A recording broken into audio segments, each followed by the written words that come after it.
The Kepler's Wrath had been a Goliath once, all steel angles and mass drivers big enough to put holes in moons. Now it was just another husk drifting above Titan, gutted by plasma fire, bleeding frozen atmosphere into Saturn's cold shadow. 100,000 tons of shattered alloy turned slowly in orbit, the sunlight catching twisted edges and making them shine like broken glass. The War Office had written her off, the Navy had moved on, and Command had declared all hands lost. That was when the Magpie came creeping in. Civilian salvage tug, 8 crew, half its hull painted in peeling hazard yellow. No guns, no honor, just cutting torches, grapples, and the kind of men and women who made their living feeding off the carcasses left behind. Captain Day let the tug drift within 100 meters of the broken battleship, his voice scratchy on the intercom. "All right, vultures, no heroics, no wandering off. Mark, strip the outer plating. Hennessy, power couplings. Jax Wren, you're with me inside sweep. Hull integrity's a mess, so mind your seals. The Wrath still has teeth in her somewhere." The boarding lights came on, and the crew kicked across the gap in their EVA suits. Vacuum swallowed them whole, only the thump of boots on the battleship's scarred flank breaking the silence. The Wrath looked worse up close. Whole decks vented to space, armor peeled back like paper. Her great spine, once a fortress of command and control, was fractured clean through. Yet power still flickered in the depths, ghost lights guttering on and off, as if the old ship hadn't realized she was dead yet. Inside was the usual nightmare. Frozen bodies slammed against bulkheads, floating tools, scorched consoles, here and there scorch marks where plasma fire had boiled corridors. The salvagers moved carefully, torches cutting through sealed hatches, prying open lockers, ripping out anything that could be sold. "Standard Navy fusion stacks," Hennessy muttered as he pulled a core from its cradle. "500,000 credits if they're stable. That'll keep us drinking for a year." They worked fast. Salvage crews never lingered. Too much risk of a reactor leak, too much chance of Navy patrols deciding to reclaim what they'd abandoned. But as they cut deeper into the wreck, they found a corridor sealed by blast doors that looked oddly untouched. No fire damage, no breaches. Wren floated forward, pressing her helmet lamp against the bulkhead. "Troop bay marker. We're near the launch racks." Day frowned. "Pods? They should be slag. Navy always clears the racks before abandoning." "Except this wasn't abandoned," Wren said softly. She thumbed her cutter. Sparks cascaded in the 0G, drifting like dying stars, until the seals broke and the doors hissed apart. The troop bay yawned open before them. Hundreds of drop pods lined the walls, stacked 4 high, each a coffin-shaped capsule armored in dark alloy. Unlike the rest of the ship, this section was pristine, systems still humming.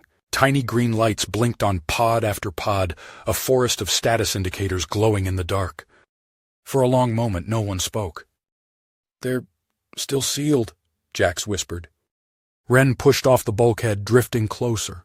Her helmet camera feed lit up the nearest pod, faceplate opaque, status screen alive. "Vital signs nominal. Stasis engaged. Deployment pending." Day swore. "That's impossible. They're listed KIA, all of them."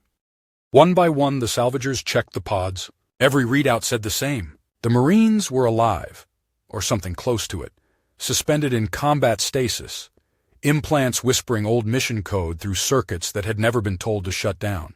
The Wrath might be dead, but her soldiers were waiting for orders that never came. "They've been in here for months, maybe longer. Suits must be recycling. Combat rigs always carried redundancies. They weren't meant to keep men alive forever, but long enough to drop into hell and fight in it." "Officially," Jax muttered, "these guys are corpses. Officially, this ship doesn't even exist anymore. And here they are, just sleeping." The crew floated in silence, staring at the rows of pods. Some faces behind the plates were serene, some twisted mid-grimace, some burned and scarred. They looked like dead men dreaming, waiting for a bugle that would never sound. "What the hell do we do?" Hennessy finally asked. "We can't take them with us. They'd eat our air dry in a day. Can't leave them either, not knowing they're still breathing in there." Wren's voice was quiet. "We could shut them down, pull the cores." "Kill them, you mean?" "They're already dead," she said. "We just make it official." Jack shook his head. "We're not executioners. They're soldiers. Navy's business. We report it. Let command sort out their own mess." Day rubbed his gloved hands together. He didn't like any of it. Reporting meant questions. Questions meant delays. Delays meant salvage rights revoked. But leaving sleeping Marines sealed in the dark, that was worse than ghosts. As they argued, one of the pods hissed. Just a twitch of hydraulics, a whisper of pressure. The status lights flickered, then burned steady red. Cap? Wren's voice was tight. Something just cycled. The deck under their boots vibrated faintly. Somewhere in the distance, deeper in the wrath, lights came alive. Systems hummed as emergency power rerouted, displays lit, conduits thrummed. The ship was waking. And with it, the pods began to unlock. One by one, lids hissed and cracked, mist rolling into the dark. The green lights shifted to amber, then blood red. Combat implants booted, broadcasting silent kill orders into helmets long waiting to receive them. The Wrath's mission profile flickered onto ancient screens. Invasion protocol. Titan surface incursion. Deployment imminent. Day felt his stomach drop as the first Marine stirred inside his coffin. God help us, he whispered. They think the war's still on. The first Marine out of his pod came down hard, boots clanging against the deck. For a moment he swayed, gaunt frame trembling inside a scarred suit that looked like it had seen 10 wars. His visor flickered clear. The face behind it was pale, lips cracked, eyes bloodshot, but alive. He looked at the salvage crew as if he'd been expecting them all along. Auxiliaries, he rasped, his voice half-digital through the helmet feed. Report status. No one answered. Day could feel his throat seize up. The Marines weren't supposed to wake. They were supposed to be corpses sealed in steel coffins, not men walking, speaking, demanding. Another pod opened with a hiss, then another. Soon the bay echoed with the sound of hydraulics, metal lids slamming open. Marines staggered out one by one, pale ghosts dragging swords, rifles, gear that should have long since been inert.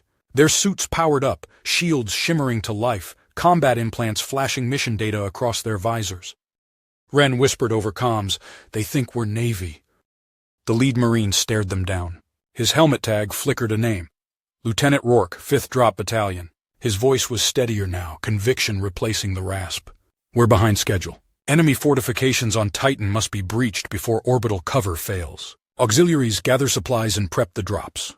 We deploy within the hour. Jax muttered, "Deploy? There's no damn war down there anymore. Titan's just miners and research stations now." But the Marines weren't listening. More kept filing out, forming ranks by instinct, gauntlets clenching weapons that had no business still humming with power. They didn't hesitate. They didn't question. They simply continued a mission that Command had written off months ago. Day raised his hands, palms out. "Lieutenant, listen. Kepler's wrath is lost. Your command's gone. The war, it's over." Rourke turned on him, visor glinting red from internal displays. "War is never over until the mission's complete, and the mission is Titan. You will comply with standing orders." The salvagers exchanged uneasy looks. Hennessy's voice cracked over comms. "Cap, they're delusional. We need to get the hell out before they—" "Quiet!" Wren snapped. Her eyes stayed fixed on the Marines, their movements precise despite their wasted bodies. "They're not delusional. They're programmed for this. Those implants. They've been running the same directive since the battle. You can't just tell them to stop." As if to prove her right, the ship shuddered around them. Dull thuds echoed through the wreck as systems reinitialized. Screens along the walls lit up with mission code, invasion schematics, deployment timetables. Somewhere in the depths of the ship, engines coughed back to life, automated weapons arming. The salvagers staggered, clutching rails as the deck vibrated. Day's heart hammered. They're rearming the Wrath. If her cannons cycle online, Titan's surface is in the firing lane. "Cap, that'll kill thousands," Hennessy said. "We've got to shut this down now." But Rourke was already barking orders, pointing gauntleted fingers at the salvagers as though they'd always been under his command. "Auxiliaries, secure transport corridors. Prep salvage craft for supply shuttling. Any delay will be treated as dereliction of duty." 2 Marines stepped forward, rifles humming, as if daring the civilians to refuse. Wren swallowed hard. "Cap, if we disobey, they'll kill us." Jack snarled. "And if we obey, they'll kill Titan." The crew splintered then and there. Wren, face pale but steady, said, "They're soldiers abandoned by their own command. They don't know they're ghosts. Maybe we help them. Maybe we can steer this, keep collateral low." Hennessy barked a laugh that was half fear. "Help them? They'll burn Titan flat because a screen tells them to. You want to be complicit in genocide? Be my guest." The argument spiraled even as more Marines armed up, checking suits, syncing data. The Wrath's systems hummed louder, lights bleeding back into dead corridors. The ship wasn't a wreck anymore. It was a war machine rising from the grave. Day clenched his jaw. Enough. We've got two choices. Side with them and unleash hell, or stop them, which means putting down a battalion of half-dead Marines still wired to fight. Ren's voice was sharp. Stop them how? You think our cutters and salvage rigs will stand against combat armor? Jax gripped the handle of his torch like a weapon. I'd rather die trying than live knowing Titan burned because we stood by. The debate cut short when the first orbital cannon cycled online. The deck shook with the vibration, a deep thrum that echoed through every plate of the ship. The automated targeting array swept, locking onto Titan below. On surface feeds, mining colonies lit up as priority strike zones. Hennessy gasped. They're prepping a full-scale bombardment. Rourke's visor glowed as mission data scrolled across it. Orbital suppression begins in 10 minutes. Auxiliaries, assist or be removed. Day looked at his crew. Ren, torn between sympathy and horror. Jax, fists tight, eyes blazing. Hennessy shaking but resolute. They were vultures, not soldiers, never trained for a decision like this. And yet here they were, caught between mercy and madness. The Wrath's great guns turned, groaning like the voices of the dead. Marines filed into launch racks, their drop pods awakening with hisses of pressure, eager to plunge into Titan skies. Ren whispered, if we help, maybe we save some of them. If we fight, we kill them all. Jax whispered back, they're already dead. Only question is how many they'll take with them. The countdown ticked on. Red lights strobed in the bay, marking imminent deployment. Marines climbed into their pods, sealing themselves in, hands resting on weapons they would never question. Their oaths had bound them tighter than any coffin lid. Day forced himself to breathe. They couldn't delay any longer. Either throw in with the ghosts or put them down. The weight of it crushed him. This wasn't what salvagers were meant for. But sometimes the galaxy didn't care who was qualified. He raised his comm. Crew, decide now. We either follow orders or we end this. There's no middle ground. Silence. Then the sound of Ren's quiet sob. Jax's steady curse. Hennessy's ragged breath. The Wrath's cannons locked. Titan turned below, a world unaware that dead men still clung to their war. Day closed his eyes. God forgive us, because either way we're about to kill the wrong people.